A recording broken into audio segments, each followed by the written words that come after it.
বিসমিল্লাহির রহমানির রহিম।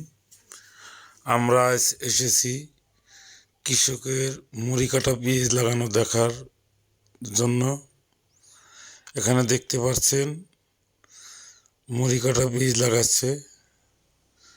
আমরা এটার আন্তঃপান্ত নিয়ে খোঁজ খবর দেব আপনাদের। এই সময়টাই মুড়ি কাটা লাগানোর সময়। বাইরে কি বীজ লাগান? শুভ সাগর এলো 30% কয় মন লাগে বীজ?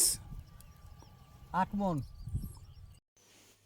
কৃষকদের মাঝে বিভিন্ন রকম এই বীজ চাষ করতে দেখা যায়। এর মধ্যে সুখসাগর বীজটি একটু উন্নত, যার ফলন বেশি।